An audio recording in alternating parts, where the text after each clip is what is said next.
The reason I think having lawyers in-house is important, like you can always hire a lawyer to do the contract. You can hire a lawyer at the end to do the parental work at the end.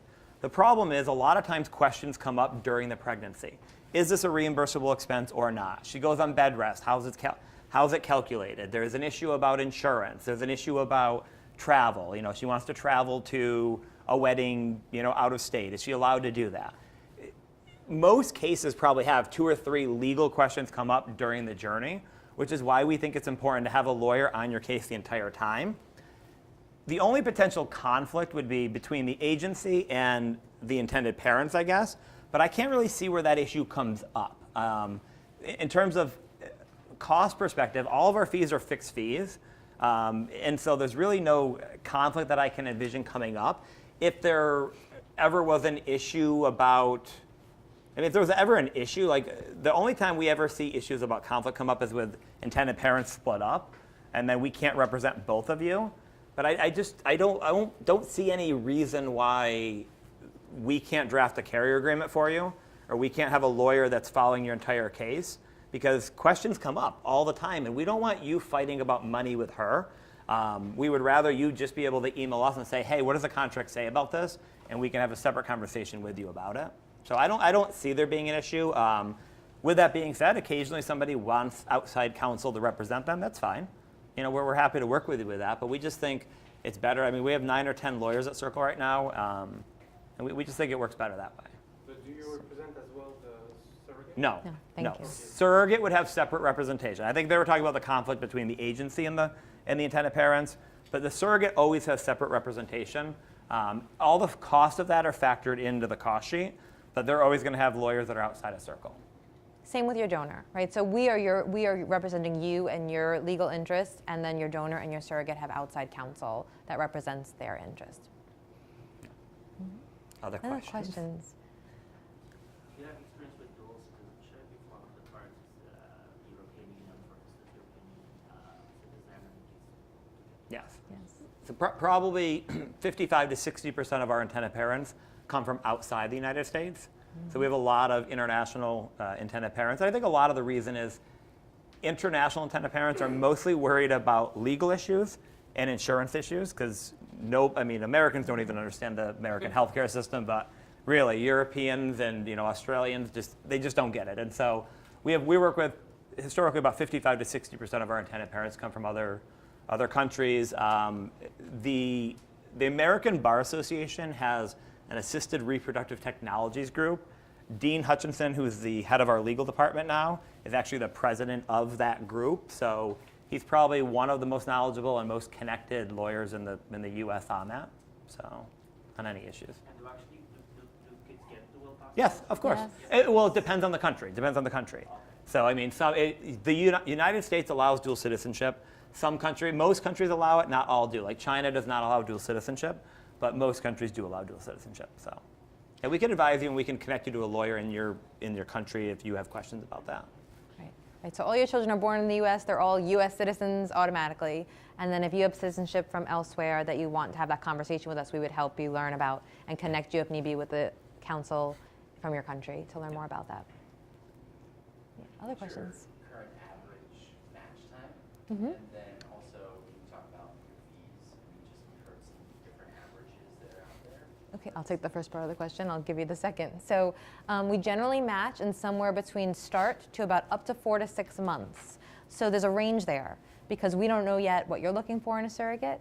We don't know, whether you want to have one child or try for twins. There's so many factors that influence that match time. But generally speaking, somewhere between start and up to 4 to 6 months from getting started is what you should expect for your match window.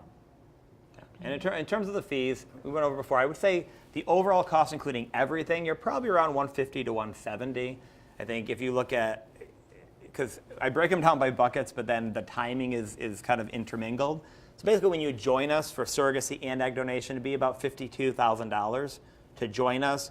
When you get matched with the donor, we're going to collect about $11,000. Matched with the surrogate, we're going to collect about $45,000, and then $7,500 for the legal work at the end.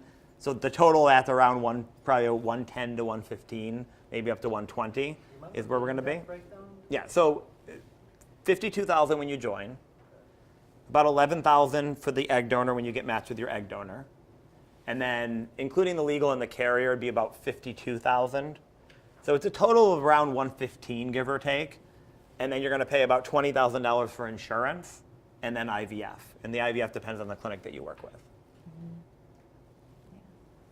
And again, all of our costs, if you go to our website, it's on there. And I have copies here I'm happy to give you guys as well. But I know a lot of agencies don't have the full cost on there. Ours are. And for things like, when you look at the cost, a lot of times people will say like, well, and there's $200 a month for miscellaneous expenses. Well, that's great, but how much do you have to plan for that? You know, we collect $3,000 to cover that. So everything that we say might happen, we've collected money for that. We also included in that were like $4,000 for contingencies for the surrogate. Again, if there's no contingencies, you get $4,000 back, but that's factored into the price up front because we know that on average, people are going to have about $4,000 in bed rest or C-section fees, post-birth recovery, things like that. Do you have a higher pool of surrogates in the Northeast, or is it pretty equal all over? They're pretty dispersed, so the surrogate pool, we advertise across all states where surrogacy is legal. She can't be from New York, I'm sure you've learned already, right? So the idea that surrogates come, about a quarter of them come from the East Coast. Our top 3 states as of late were Texas, Florida, and Ohio. But my surrogate's from Utah, and when I was in the program, that was the top state. So it ebbs and flows. But you can keep, when we meet with you, we get to learn what you're looking for in a surrogate, and if a geographical location specifically is really important, then we'd help match you accordingly. So you can keep your search as specific or as broad as you feel comfortable. And Other questions? because our intended parents come from all over the U.S. and the world, some people care about the Northeast. Some people don't really want somebody living in their backyard. Some people, I go to Australia a couple times a year. We have a lot of Australian clients that want, West Coast surrogates. So it really depends. And you may have met some of the doctors upstairs and you want to work with a West Coast clinic. So it may actually be more convenient to have somebody in Utah because the travel expenses will be a lot less for her to go for the screening and go for the transfer at the end. I think also when you're thinking about the geography of your surrogate, I always think about my surrogate being in Utah. We had a weekly Skype. We would text regularly. She had me on speakerphone for all of her medical appointments, so I couldn't physically be with her all the time. But odds are, even if she's in Massachusetts, let's say, how often are you going to go? Usually her medical appointments are during the week, so can you take off of work? I personally didn't find it to be a stress or a challenge for her being so far away. But I always tell people, whatever lets you sleep well at night, if knowing that she's 2-3 hours away or 4 hours away makes you feel better, then we will find that for you. But having the ability to have open communication with her, I found kind of across the country, it didn't feel like it was an added burden or an added stress. Other questions? How many surrogates keep in touch with the intended parents? After birth? Yes. So that's a good question. I feel like on one extreme, people don't have any contact after birth. She gives birth, that's it. On the other extreme, people spend holidays together as if they're family. I would say that those two groups are pretty small. The majority of IPs, I believe, fall somewhere in the spectrum in between. And it's hard to say, right? You don't know who she is yet. You don't know how you connect with her. You don't know how you feel about her. So within our program, we want you to have weekly contact during the process. We can't dictate to you what it should look like after. What I will say, I think the majority of people do at least keep in some sort of contact because they're also thinking about not only how they feel about her, but how is their child going to feel as they get older and they learn more information about their story. So keeping that line of communication. My son was about 4 when we really told him concretely his story. And being that we had had contact with her in those 4 years, it was really easy to just say, hey, can we get on a quick Skype because Elliot wants to talk to you. And it felt really good for me to be able to provide that for him and for him to know who was and it was so simple. His communication with her was like, okay, Chantel lives in Utah. She carried me in her belly. Okay, I get it. So for me, it was important to keep the line of communication open, not only for me, because I can't imagine she's done something so important for us that for me, it felt a little strange, the idea of not having any contact at all. But she's not a main caretaker to my son. She's not a significant person in his day-to-day.